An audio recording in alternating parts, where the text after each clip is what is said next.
Watch की practice के लिए और देखने के लिए कि क्या इसका फीडबैक है, क्या रिव्यू है, कैसे यूजिंग एक्सपीरियंस है। तो फिलहाल मैं कॉलेज जा रहा हूँ, आपको पता ही होगा, और मैं आपको रिव्यू देने की कोशिश करूँगा। जस्ट अभी मैं IIT रुड़की के पास हूँ, आपको इधर दिखेगा IIT रुड़की। एंड मैं कुछ एक्सपीरियंसेस के लिए देखना चाहता हूँ कि वॉच में क्या क्या चल रहा है, ठीक है।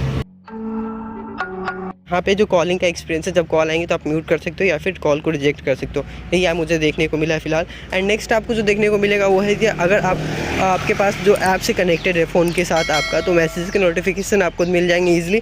बट यहाँ पे मुझे एक ये नहीं मिला। मैंने फाइंड माई डिवाइस किया तो मेरा वॉच जो है वो सिर्फ वाइब्रेट कर रहा था, रिंग नहीं कर रहा था। इसमें रिंग के ऑप्शन नहीं है गाइस। मैं आपको बता दूँ कि अगर आपका वॉच कनेक्टेड है तो आप जैसे कॉल पिक करते हो, आपका वॉइस जो है, कॉल का वॉइस वो वॉच के अंदर आने लगता है। तो ये आपको नहीं देखने को मिलेगा। अगर आप ब्लूटूथ से कनेक्टेड आपका वॉच, अगर आप इसको ईयर पीस पे रखोगे या स्पीकर पे, ठीक है, तो आपका फ़ोन में ही डायरेक्ट कॉल साउंड आएगा, जो है वॉच के अंदर नहीं आएगा, ठीक है। तो आपको बार बार यहाँ से वॉच से जो स्विच करनी पड़ती थी, बहुत सारे वॉच में मैंने ऐसा प्रॉब्लम देखा है, तो ये आपको देखने को नहीं मिलेगा। कि प्रोस एंड कॉन्स दोनों बता पाऊँ तो अभी यहाँ पे प्रोस एंड कॉन्स दोनों पार्ट आने वाले, ठीक है। तो यहाँ पे आपका कॉन्स पार्ट सबसे ज़्यादा मेन ये है कि आपको यहाँ पे जो है जो गाइस है, इसका सेंसर जो है वो एक्यूरेटली काम नहीं कर रहा है। जस्ट ऑन द टेबल आपको मेजरमेंट देखने को मिलेंगे गाइस, मिलेंगे 1996। और जो मैं फ़ोन की स्क्रीनशॉट यहाँ पे अपलोड करके दिखाऊंगा, हमारे फ़ोन में भी 1996 सेम यहाँ पे आपको देखने को मिलेगा। पे स्क्रीन जो है वो अच्छे से काम नहीं करता है, जैसा आपको देखने को मिलेगा। इसका डिस्प्ले अगर आपका हैंड मूव करता है, ठीक है, तो लाइटली जो फास्टली है वो जल्दी से एक्टिवेट नहीं होता है। आपको बहुत ज़्यादा मूव करना पड़ेगा या फिर आई कॉन्टैक्ट होंगे तभी ये चलता है। तो इसको फास्ट मूव होना चाहिए। कंपेयर देन बोट की वॉच जो होती है वो फास्टली इसमें डिस्प्ले आपको दिखेगा। जैसे आप हैंड मूव करोगे तो आपको वॉच डिस्प्ले होगा, तो आपको टाइम नहीं देखना पड़ेगा।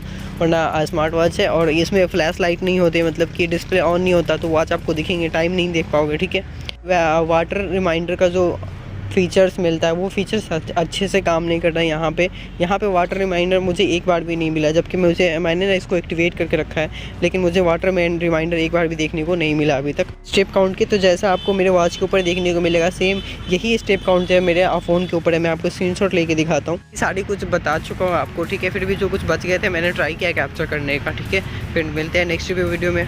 अच्छा, और अभी मैं आपको बताने वाला हूँ कि ये जो वॉच है इसके अंदर आपको ब्लूटूथ और मीडिया दोनों का अलग अलग देखने को मिलेगा, ठीक है। जैसे मैं आपको दिखाता हूँ, डिफरेंट वॉइस मीडिया देखने को मिलेगा। अगर आप म्यूज़िक प्ले करोगे फ़ोन के अंदर तो आपका म्यूज़िक जो वॉच के अंदर वो प्ले नहीं होने वाला, ठीक है। तो आप ब्लूटूथ सेटिंग से जाके इसको ऑफ आउट कर सकते हो।